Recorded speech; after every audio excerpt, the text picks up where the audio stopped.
Down! Good boy. Heel forward. Right steady. Dawn arrived without warmth. The courtyard of the municipal police housing complex lay in a hard geometry of concrete and steel, its angles severe, its surfaces indifferent. Balconies stacked one over another like filing cabinets, railings cold and metallic. Windows sealed shut despite the early summer air. Above the central entryway, fluorescent tubes hummed with a tired electrical patience, flickering faintly against the retreating dark. In the center of the courtyard stood a rusted post bolted into concrete. From it extended a chain. The chain was thick enough to anchor a boat. It was looped twice around the post, padlocked through a steel ring welded at its base. Each link was oxidized, the brown red of neglect. It did not rattle in the morning breeze. It waited. At the end of the chain stood a German shepherd. His coat was sable, dark along the spine, lighter along the chest. He was built for strength. Broad shoulders, deep chest, alert ears that remained upright despite the tension pulling at his neck. The collar was too tight, metal pressed against fur and skin. There were marks beneath it, faint but visible in the sterile light. He did not whine. He did not pull. He stood. His posture was straight, weight balanced evenly across all four paws. A military stance in an animal's body. His eyes were forward, not pleading, watching. Across the courtyard, a door opened. The sound was ordinary. Hinges. A latch clicking back into place. Boots stepped onto concrete. They were polished to a mirror sheen. Black leather reflecting the fluorescent glare in sharp white streaks. They moved with authority, heels striking first, measured, practiced. The laces were tight, the leather uncreased. The man wearing them crossed the courtyard without hurry. His uniform was pressed. The badge on his chest caught the flicker of the overhead lights, flashing briefly as he moved. A nameplate rested above the pocket. Straight, aligned, deliberate. His posture was erect, shoulders squared by habit. He stopped in front of the dog. Silence widened. Above, in the stacked apartments, curtains shifted. One window on the second floor tilted open by an inch. Then another. A third remained closed, but darkened by the silhouette of someone standing just behind the glass. The residents of police housing knew the rhythm of the place. They recognized the boots. They understood rank without needing to see insignia. The dog's ears twitched once. The officer reached down and grasped the chain. The metal responded with a low scrape across concrete as he lifted it, testing its weight. The sound cut cleanly through the morning air, a metallic whisper that carried farther than a shout. The fluorescent lights above buzzed louder as if straining to drown it out. He pulled. The collar tightened. The dog's head jerked forward with the force, paws sliding half an inch before finding purchase again. The muscles along his shoulders tensed but did not collapse. His mouth opened slightly, not in a bark, not in a growl. Breath moved in controlled rhythm. The officer's boots shifted position, widening for balance. Another pull, harder. The chain snapped taut, each link biting into the next with a sharp metallic crack. The dog staggered but remained upright. Upright. No one spoke. From the third-floor balcony, a man in a gray undershirt leaned against the railing, arms folded. His jaw worked slowly, chewing nothing. His gaze did not waver. He did not descend the stairs. Behind a closed window, a woman's hand pressed against the glass. She withdrew it almost immediately, as if the surface burned. The officer released the chain only to grip it again, closer to the collar this time. He forced the dog down with a swift, controlled motion. Not chaotic, not enraged, practiced. The dog hit the ground on his side. Concrete absorbed the impact without comment. A brief struggle followed, restrained, efficient. The officer's boot pressed against the animal's ribs, holding him in place. The polished leather contrasted against coarse fur, authority over vulnerability. The chain lay coiled beside them like a resting serpent, its links still vibrating from the movement. The dog's eyes remained open. They did not search for rescue. They did not beg. They endured. The fluorescent lights flickered again, briefly dimming before regaining strength. The courtyard seemed to contract around the scene, its walls drawing inward in silent complicity. No alarm sounded. No door slammed open. No voice interrupted. The officer stepped back, adjusting his uniform cuff. He looked around once, not nervously, not guiltily, assessing. The windows were still. He bent down again and yanked the chain, forcing the dog back to his feet. The collar cut deeper. The dog swayed for a moment, then steadied, upright once more. His tail hung low but not tucked. Dignity, even here. A gust of wind moved through the courtyard, carrying with it the faint scent of disinfectant from the lobby floors, the smell of cleanliness layered over brutality. The building was immaculate, the concrete recently pressure washed, the railings free of rust. Only the post was corroded, only the chain. The officer gave one final sharp pull, then secured the chain back around the post. He crouched briefly to check the lock, ensuring it was fastened. He stood, brushed invisible dust from his knees, and turned away. The boots retreated across the courtyard, striking concrete in steady rhythm. Heel, toe, heel, toe. The dog remained standing. His breathing was heavier now, flanks rising and falling in controlled intervals. A thin line of saliva traced from his mouth to the ground. He lifted his head slightly higher, ears forward again, watching the door through which the officer had disappeared. Above, the windows closed one by one. Curtains fell back into place. Silence settled with finality. On the fourth floor in the far corner unit, a different kind of movement persisted. A young man sat on the edge of a narrow bed, phone held carefully in both hands. The device was angled downward through the gap between curtain and wall. His fingers trembled, but he did not stop recording. The lens captured everything: the chain, the boots, the fluorescent flicker, the dog's posture. He zoomed in once, focusing on the collar cutting into fur. The image pixelated slightly, but the meaning remained sharp. The phone microphone recorded the sound of metal scraping concrete, amplifying it into something almost surgical. He lowered the phone only when the courtyard returned to stillness. He did not call out. He did not go downstairs. He stared at the footage replaying on the small screen, the chain jerking frame by frame. His reflection hovered faintly over the image, his face superimposed over the dog's body. Witness and subject blurred together. In the courtyard, the dog shifted his weight and resettled his stance, upright. Waiting, the fluorescent lights hummed. From a distance, the complex looked orderly, a disciplined block of housing reserved for those sworn to protect. Flags hung from two balconies, folded neatly over railings. Patrol cars were parked in symmetrical lines along the street beyond the gate. Nothing appeared broken, but in the center of the courtyard, anchored to a rusted post, the chain remained, and above it, in rows of sealed windows, silence held its shape. Firm, institutional, rehearsed. The courtyard was not an anomaly, it was a system made visible. The Internal Affairs Division occupied the third floor of headquarters, behind a corridor lined with framed commendations and department photographs, ceremonies, retirements, parades under clean blue skies. The hallway carpet was sound-absorbing, institutional grey. No echo, no trace. At the end of it stood a frosted glass door. The words Internal Affairs were etched in block lettering across the centre, opaque against the movement behind it. Shapes passed from one side to another, blurred and anonymous, authority reduced to silhouettes. Inside, the air was cooler than necessary. Central ventilation hummed steadily from vents cut into the ceiling grid. The sound was constant, neutral without rise or fall. It erased small noises, paper shifting, fabric brushing, restrained breaths. The lighting was fluorescent, bright but without warmth. It cast no shadow deep enough to hide in. Metal chairs lined one wall, their legs evenly spaced against polished tile. Across from them stood a row of filing cabinets, beige and dent-free, each drawer labelled in identical black font. On the far end, a long table of composite wood, its surface bare except for neatly stacked case files aligned in perfect vertical columns. On each investigator's chest hung an ID badge clipped to a navy lanyard, plastic encased, photo-centered, name below, rank beneath that. The badge swung slightly whenever someone shifted in their chair. It clicked softly against belt buckles or desk edges, a small, rhythmic sound. The complaint arrived at 8:12 a.m. It came through official channels, a digital submission accompanied by video evidence. The file was titled simply, Use of Force Animal. The youngest investigator in the room opened it first. His badge was new, its edges not yet scratched. He watched the screen without expression. Concrete courtyard, rusted post, chain, boots. He paused the video halfway through the first pull. A confirmed location? He asked. Across the table, a woman in her 40s adjusted her glasses without lifting her eyes from her notes. Her badge lay flat against her blouse, unmoving. A municipal housing complex C officer assigned to Central Division. The younger man nodded once.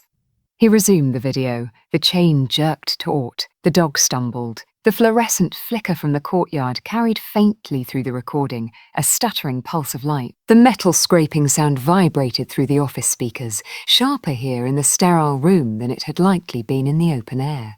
The investigators did not flinch. They had watched worse. That was the unspoken assumption beneath every intake file. The threshold of outrage had long ago been calibrated. Calibrated upward, the video ended. Silence settled, thick but not shocked. Evaluative. The woman closed her folder. A reputation? It decorated, another investigator answered from the far end of the table. He tapped a keyboard, pulling up the officer's personnel file. 12 years, 2 commendations for valour. No sustained complaints, no sustained complaints. The phrase hovered in the air like a seal of approval. The younger investigator leaned back slightly, metal chair legs scraping faintly across tile. Witness statements? A none submitted, the woman said. Anonymous upload. The badge on her chest swayed once as she shifted posture. The plastic caught the overhead light and reflected it back in sterile brightness. Authority refracted. They replayed the footage, this time without sound. The room seemed quieter without the chain's metallic cry, though the central air continued its steady hum. The dog's posture remained upright on screen. Even pixelated, the stance was unmistakable. Dignity under force. The investigator at the keyboard cleared his throat. A policy permits temporary restraint of animals deemed aggressive. He was the animal aggressive, the younger man asked. A pause. The woman tapped her pen against the file. There's no audio of provocation. No visible lunge. Another pause. Optics, the keyboard investigator said. If this circulates... It had already circulated. The complaint log showed over 100 external shares within the first hour. The digital trail expanded outward quietly, like cracks in glass. The woman stood and walked toward the frosted door. Her heels made measured contact with tile. She looked through the opaque pane, though nothing distinct could be seen beyond it. Habit, reflection. We open preliminary review, she said finally. Administrative leave pending assessment. The younger investigator nodded. With pay? She did not hesitate. With pay. The phrase landed with procedural certainty. Not defensive, not apologetic, just structural. She returned to the table and clipped a new tag onto the top file. Active review. The stack shifted slightly, absorbing the addition. Outside the glass, officers moved through the hallway. Their boots were less polished than the one in the courtyard, but the rhythm was the same. Heel. Toe. ID badges bounced lightly against sternums as they walked. No one slowed at the sight of the etched door. No one lingered. The machinery had begun turning. Slowly. Cautiously. The officer in question was notified at 3 a.m. He entered through the frosted door at 10:27. He wore full uniform, pressed, immaculate. His badge gleamed. He removed his cap before sitting, placing it precisely on the table in front of him. The cap's brim aligned parallel with the table's edge, control in small gestures. Administrative review, he asked. The woman folded her hands. A preliminary. His expression did not change. Based on what? The younger investigator turned a monitor slightly so the screen faced the officer. He pressed play without comment. The chain filled the screen. For the first time, the sound was enabled again. Metal scraped concrete. The dog staggered. The officer on screen remained composed. On the other side of the table, the same officer watched himself without visible reaction. His jaw tightened only slightly at the sight of the video's grainy resolution. When it ended, silence pressed down. That animal was non-compliant, he said. Non-compliant. The word echoed clinically against glass walls. The woman's pen paused mid-air. A non-compliant. He resisted restraint. The younger investigator's badge swung gently as he shifted forward. Resisted in what way? A beat? A posture? Silence expanded. The woman closed the laptop. You are placed on administrative leave pending full review. He nodded once. With pay? He asked. With pay. He stood, adjusted his cuff and clipped his cap back under his arm. His ID badge remained secured to his chest. It had not been removed. It had not been requested. As he exited through the frosted door, the silhouette swallowed him again into abstraction. Inside the room, the central air continued its low mechanical breath. The file was added to a second stack, active but buffered, protected by process, protected by language, protected by rank. Across town, in a small apartment cluttered with cables and a single aging laptop, the video was uploaded again, this time to a veteran's message board. The file name was changed, the caption was shorter, no commentary, just evidence. The video began to move beyond the frosted glass. In internal affairs, badges remained clipped, files remained aligned, the air remained cool. Nothing appeared broken, but beneath the hum of ventilation and the careful calibration of policy, something else had entered the system: visibility. And systems, by design, respond first to threats against themselves. They are built that way. They are built to protect themselves before they protect the innocent. His house stood at the edge of a quiet subdivision where lawns were trimmed with military precision and mailboxes aligned like sentries. The exterior was unremarkable. Brick, neutral paint, no flag displayed on the porch, no public declarations. Inside, everything had a place. The living room held a single leather chair positioned at exact right angles to a low wooden table. A bookshelf stood against the far wall. Volumes arranged not by colour but by subject: strategy, history, ethics. No dust gathered along their edges. The blinds were half drawn, permitting a controlled amount of morning light to enter in measured stripes across the floor. There were no photographs on the walls. Only one object occupied the mantel above the fireplace: a folded American flag encased in triangular glass. The fabric inside remained sharp, its red and white lines compressed into order, its blue field visible at the edge. It did not dominate the room. It simply existed, contained, precise, honoured without spectacle. On the nightstand in the adjacent bedroom lay a pair of dog tags. The metal had dulled with time, edges softened by years of wear. They rested atop a plain wooden surface, aligned parallel to its edge. Beside them, a digital alarm clock displayed the hour in silent red numerals. 5:42 a.m. He was already awake. He sat at the kitchen table with a mug of black coffee cooling untouched before him. His posture was straight without effort, shoulders square, chin level, a scar cut pale and diagonal across his left forearm, disappearing beneath the cuff of a grey t-shirt. It was not dramatic. It did not demand attention. It simply marked history. At his feet lay a German shepherd.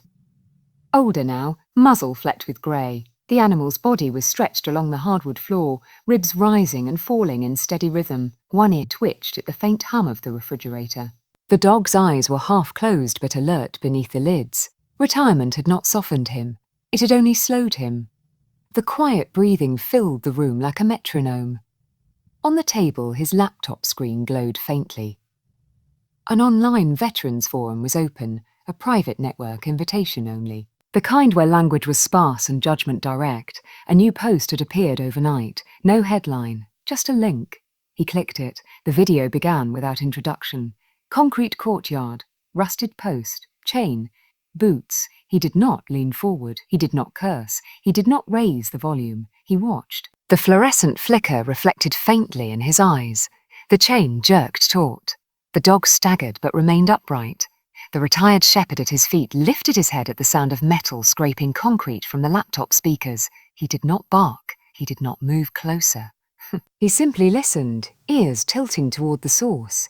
On the screen, the collar bit into fur. The man at the table paused the video halfway through the second pull. The image froze on the dog's posture, standing, though forced downward, a moment suspended between impact and recovery. He studied the still frame. Not the officer's face, not the uniform. The dog's stance, his jaw tightened, but only slightly. A muscle beneath the skin shifting with controlled restraint. He pressed play again. The video ended. Silence returned to the room, broken only by the refrigerator's hum and the slow exhale of the retired 9 at his feet. He closed the laptop halfway, not fully. The image remained visible in a narrow strip of light. He reached down and ran a hand along the older dog's back. The motion was deliberate, firm. The shepherd responded by shifting closer, pressing his weight against the man's shin. Dignity recognized dignity. The language required no translation. The man stood and walked to the mantel. The folded flag caught the morning light along the glass edge. He did not touch it. He looked at it for a long moment, then turned away. In the bedroom, he picked up the dog tags from the nightstand. The metal clinked softly against itself, a sound both small and absolute. He let them hang loosely from his fingers before setting them back down exactly where they had been. He returned to the kitchen and reopened the laptop. The forum thread had grown. Comments short, blunt. Seen this? Same department that flagged Martinez last year. Internal will bury it. He read without responding. Outrage is loud. Duty is quiet. He opened a second tab and began searching departmental records, housing assignments, internal affairs protocols, policy regarding animal handling. His movements were precise, economical, no wasted motion of cursor or keystroke. The retired shepherd rose slowly to his feet and padded toward the back door, nails clicking faintly against wood. The man followed, opening it before the dog could nudge the handle. They stepped into the backyard together. The grass was trimmed evenly. A wooden fence enclosed the perimeter. No gaps, no weakness. The older dog moved carefully, joints stiff but controlled. He circled once, scanning the yard as he had done 1,000 times before, then settled near the fence line. Watching, the man stood with arms folded across his chest, scar exposed in the morning light. He replayed the video in his mind. Not the violence, but the posture, the refusal to collapse. When institutions fail, what remains? He did not phrase the question aloud. He did not need to. Service had once been defined by orders, clear objectives, chain of command. Now the structure was civilian, diffuse. Authority fractured by bureaucracy and insulated by rank.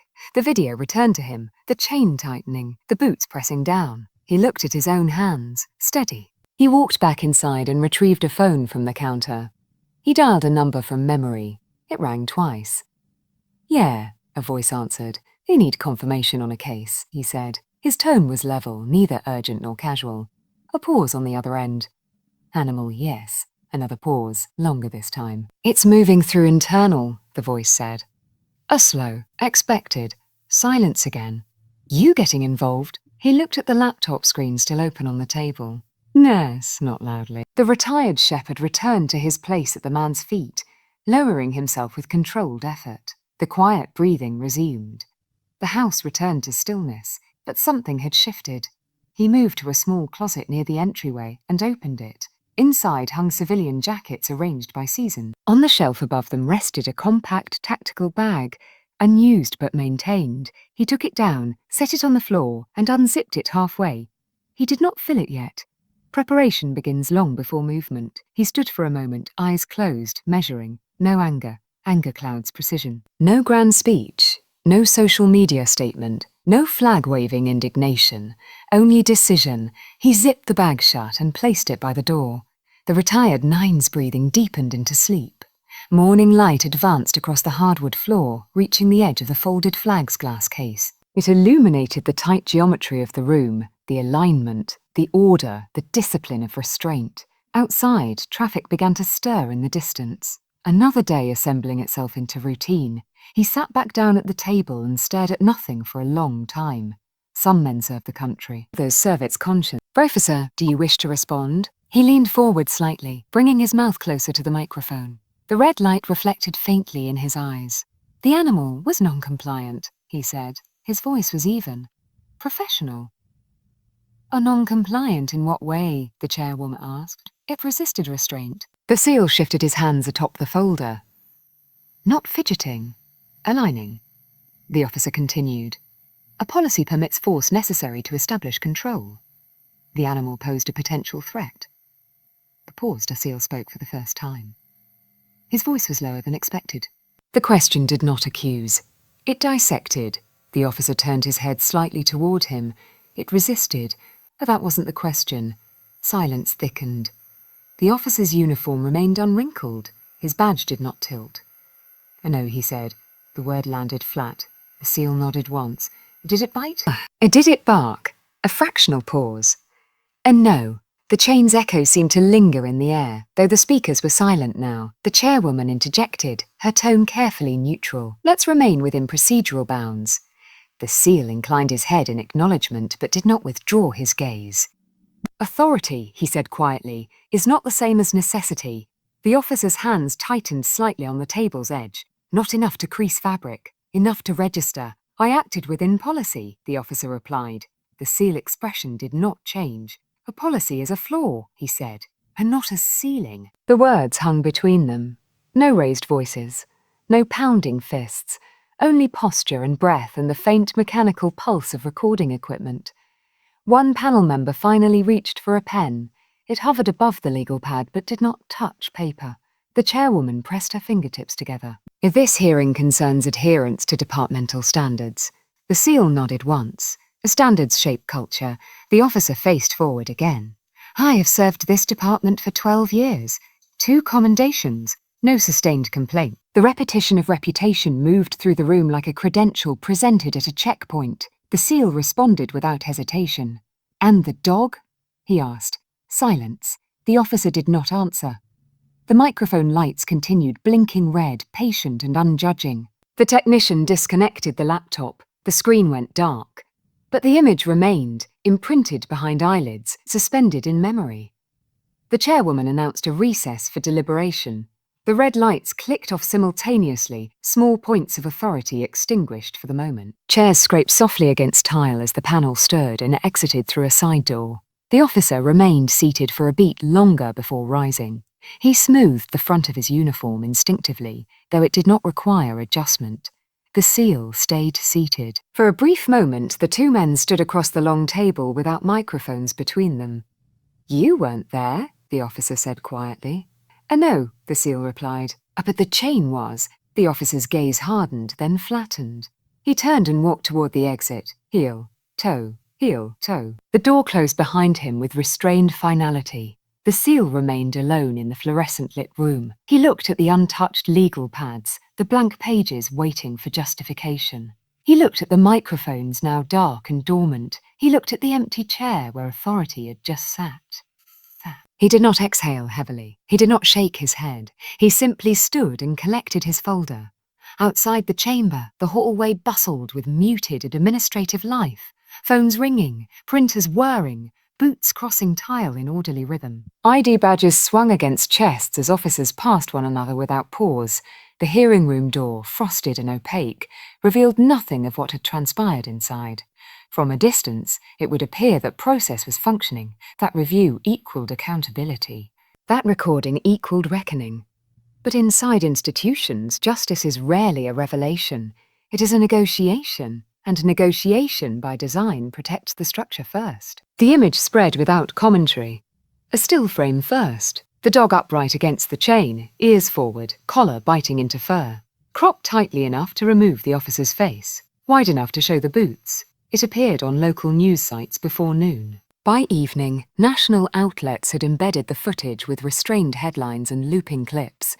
The sound of metal scraping concrete replayed through living rooms in office cubicles, through headphones on commuter trains, through the speakers of laptops, balanced on kitchen counters. The German Shepherd became an emblem before anyone agreed to make him one.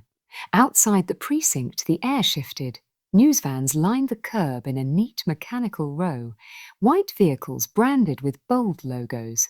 Satellite dishes extended upward like mechanical flowers turning toward invisible signals. Cables snaked across pavement, taped down with strips of fluorescent orange.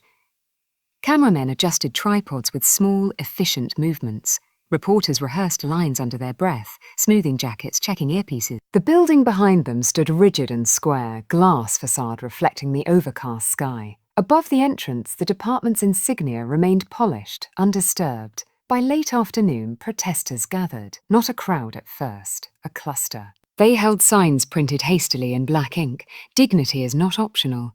Accountability is not attack.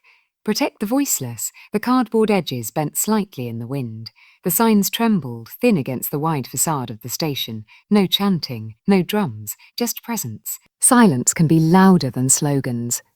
A police flag near the entrance had been lowered to half-staff that morning for an unrelated departmental observance. Now it hung between pole and ground, fabric shifting in uneven gusts, blue and white folding into itself. The symbolism did not go unnoticed. Officers entering and exiting the station kept their eyes forward. ID badges clipped to their uniforms bounced lightly as they walked. Some quickened their pace. Others slowed, scanning the line of protesters without turning their heads fully. A few locked their gaze deliberately on the horizon, as if the sidewalk were empty. The brutality was no longer private. Inside the station, the mood altered in subtle fractures. In the locker room, conversations halted when certain names were spoken.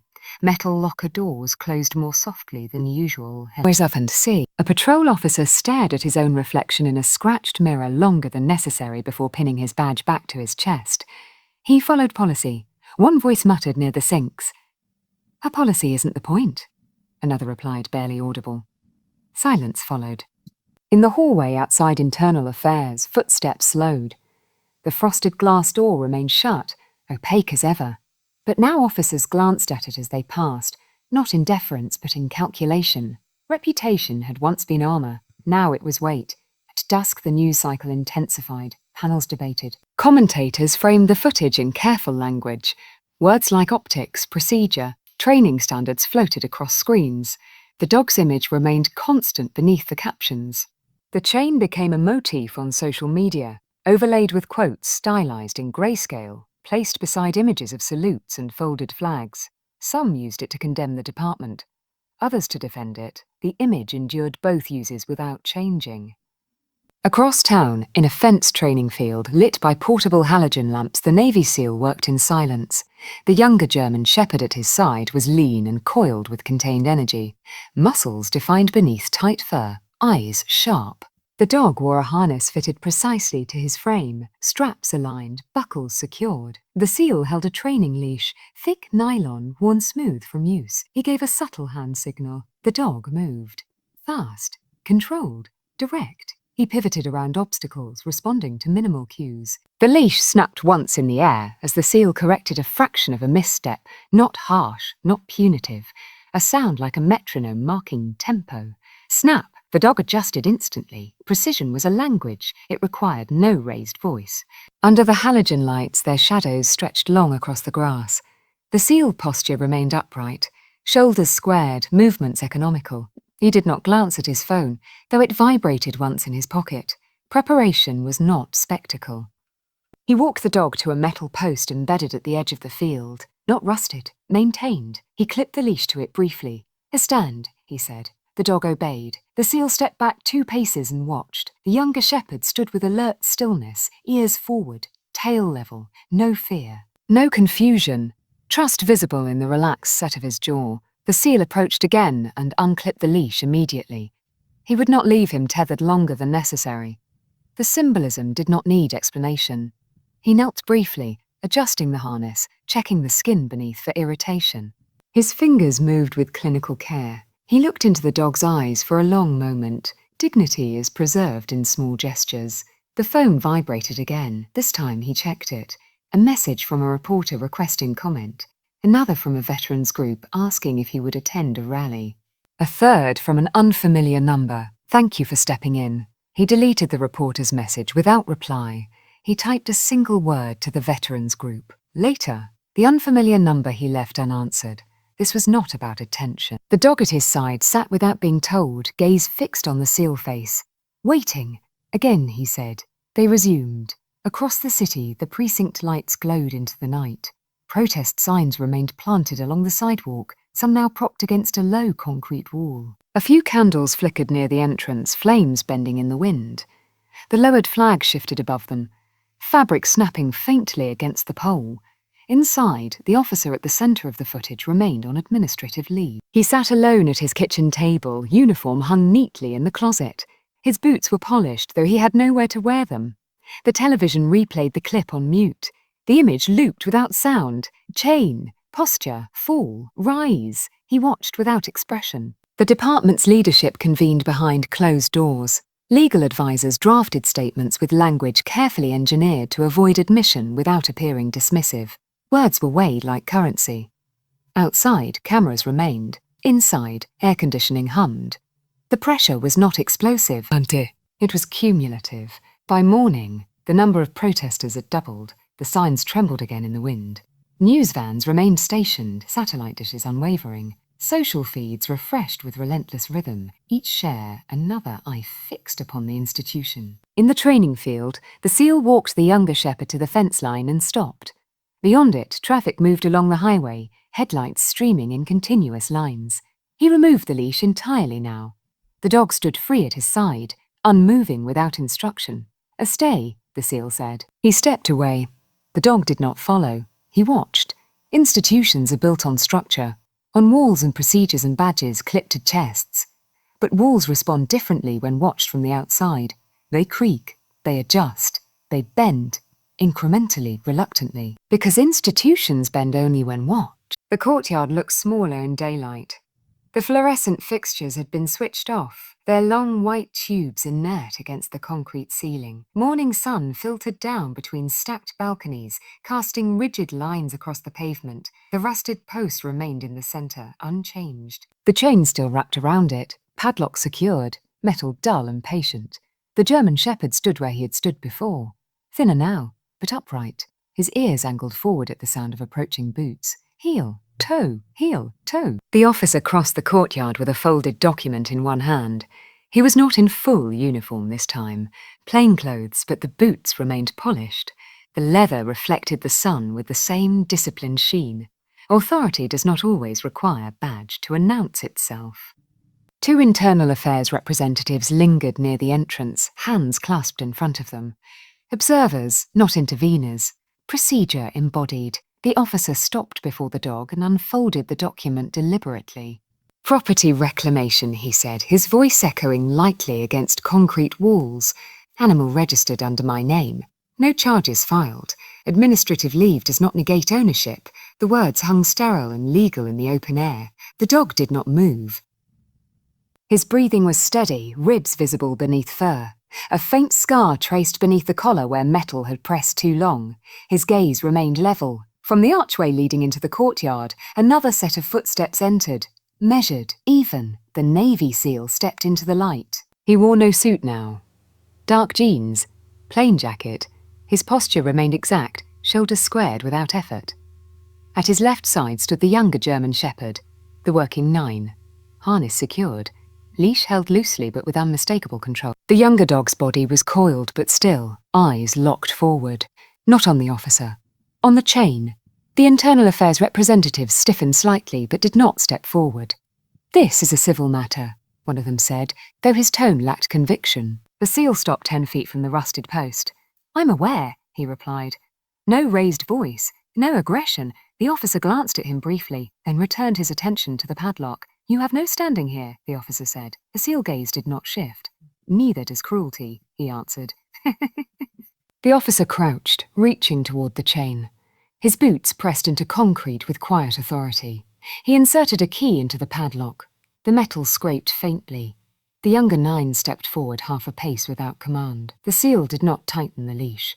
Stay, he said softly. The dog froze. The officer turned the key. It resisted at first, rust-binding mechanism to itself. He applied more force. The SEAL moved then, not abruptly, not with threat. He stepped forward until he stood within arm's reach of the post. In his right hand, carried at his side until now, were bolt cutters. Industrial. Black-handled. Clean. He had not hidden them. The internal affairs representatives exchanged a glance but remained motionless.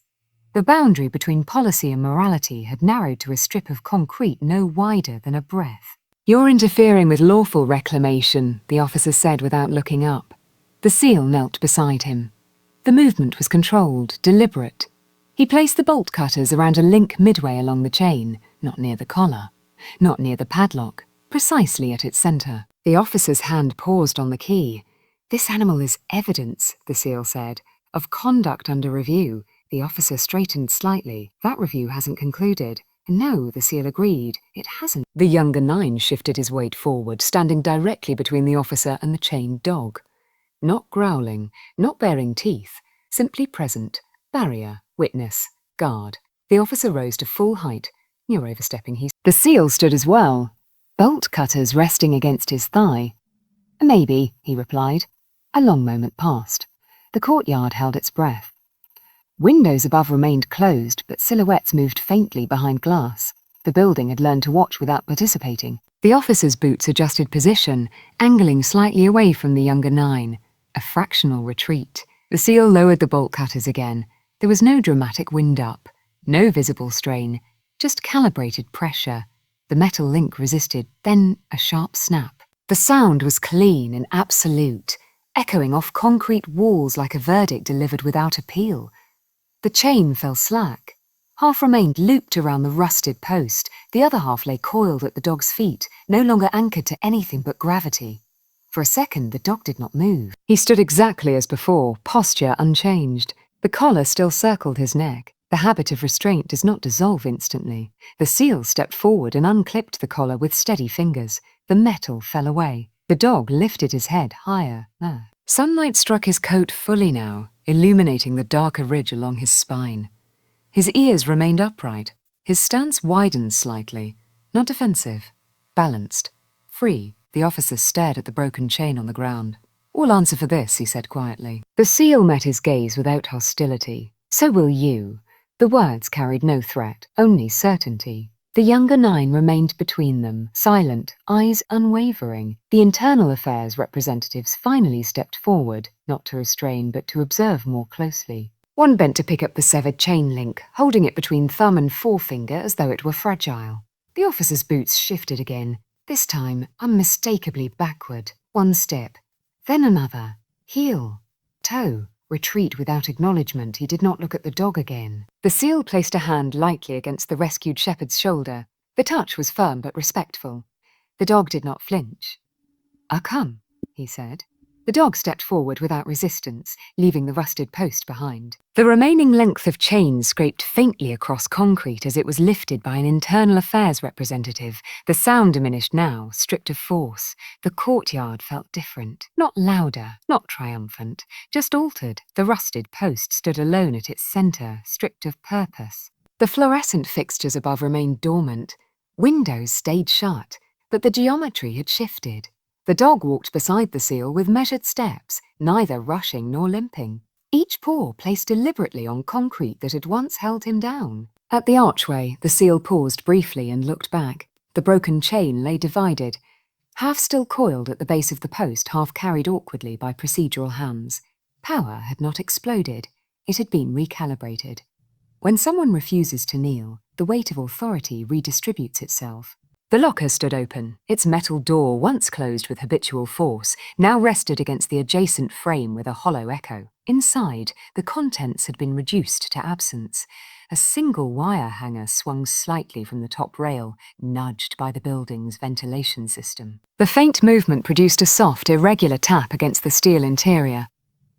Tap. Pause. Tap, where a uniform had once hung pressed, aligned, badge gleaming. There was now only shadow.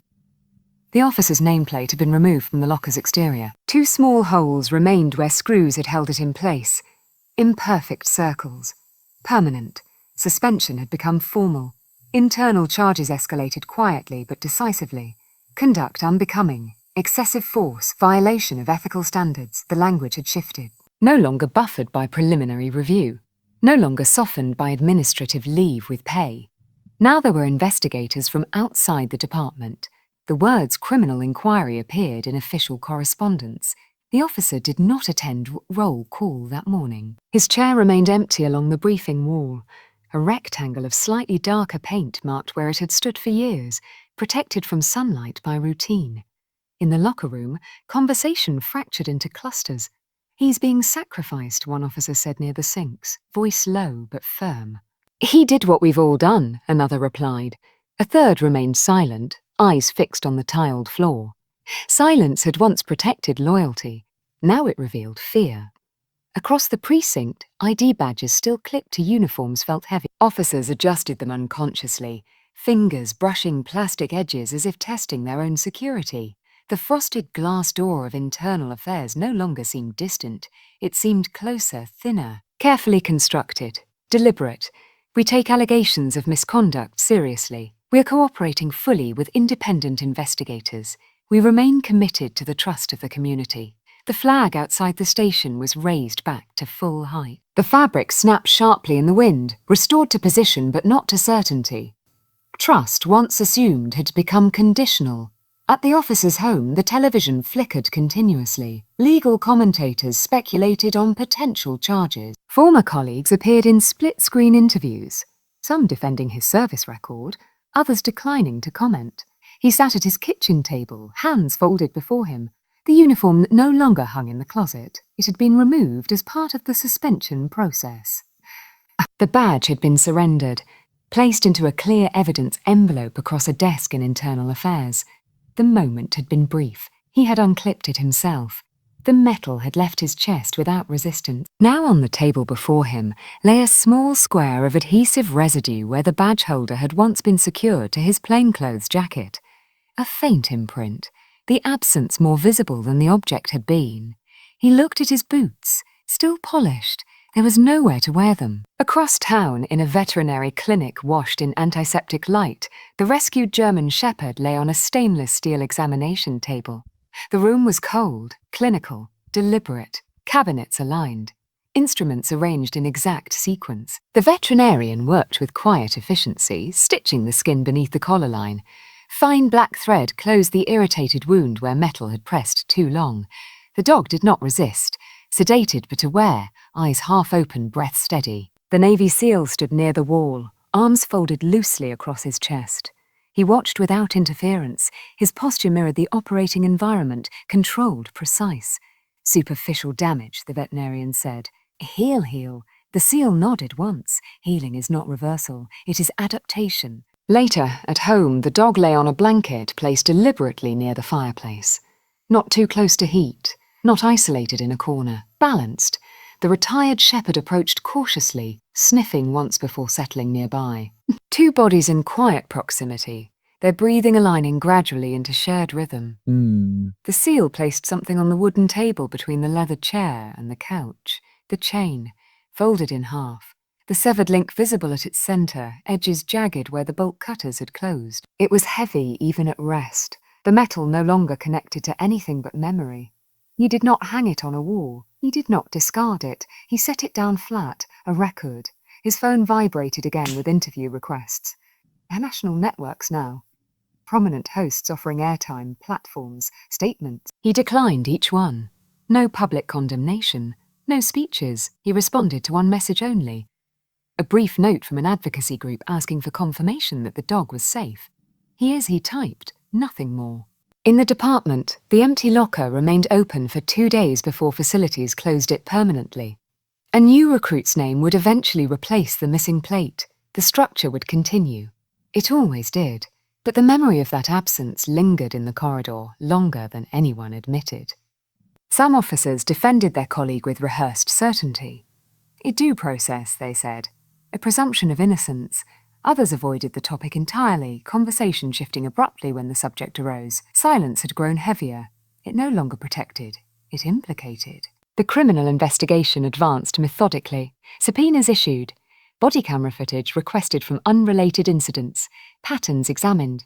The officer received formal notice of suspension without pay pending outcome. The envelope arrived by certified mail. He signed for it. No ceremony. At night, he walked alone through his neighbourhood, boots striking pavement in familiar cadence. Heel, toe, heel, toe. But there was no badge on his chest, no authority preceding him. Just a man moving through darkness unaccompanied. Back in the SEAL home, the rescued shepherd lifted his head at the sound of distant traffic, ears adjusting to unfamiliar domestic quiet. The stitches along his neck tugged slightly when he shifted. The SEAL knelt beside him, checking the wound with steady fingers. Easy, he said softly. The dog settled again. On the table, the folded chain caught the firelight, metal reflecting in muted glints. The severed link remained at the centre, a break that could not be reattached without visible scar. Accountability had begun to take shape, not explosive, not theatrical, measured. The department issued updates in controlled increments, policies reviewed, training modules revised, supervisory protocols strengthened, words drafted carefully to signal reform without admitting systemic failure. Outside the station, the number of protesters diminished over weeks, but a few remained, holding smaller signs now weathered at the edges. They stood without chanting, watching officers enter and exit beneath the restored flag. Watching matters. In the quiet living room, the SEAL sat across from the folded chain. The retired shepherd slept at his feet. The rescued one rested nearby, stitches intact, breath steady. He did not feel triumph. He felt alignment. Accountability is not revenge. It is the restoration of order where imbalance was allowed to grow. And order, when restored properly, does not shout. It stands. Morning arrived differently now. not with fluorescent hum and flicker, but with open sunlight spilling across hardwood floors. The blinds in the seal home were drawn halfway, allowing gold light to stretch unbroken from wall to wall. No artificial glare, no sterile buzzing. The rescued German shepherd stood in that light. His coat had thickened again, dark ridge along his spine restored to healthy sheen. The line of stitches at his neck had faded to a narrow scar, barely visible beneath fur. He wore a fitted working harness now, black structured, aligned precisely along his shoulders. It did not bind, it supported. He stood tall, not tense, balanced. Across the room, mounted on a narrow wooden shelf, the chain rested. It had been cleaned but not polished. The rust remained in the creases. The severed link sat at its centre, a jagged interruption in the geometry of metal. It was not displayed prominently, not framed for admiration. It was placed at eye level, quiet and deliberate. A reminder, not a trophy. The seal adjusted the harness straps with careful fingers.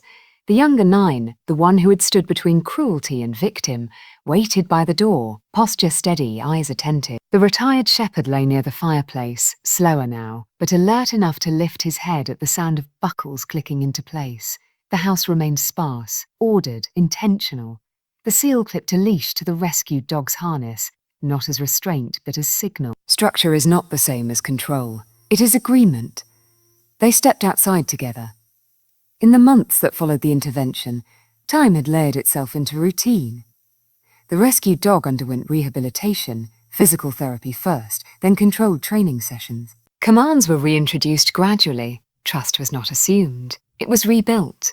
He responded with quiet resolve. Dignity, once tested, did not vanish. It reassembled. The seal integrated him into structured work with veterans groups, small gatherings in community centres, quiet rooms where men and women sat with their backs too straight and their eyes too distant. The dog moved among them without hesitation, placing his head gently against a knee, resting beside a chair without command. He did not flinch at raised voices.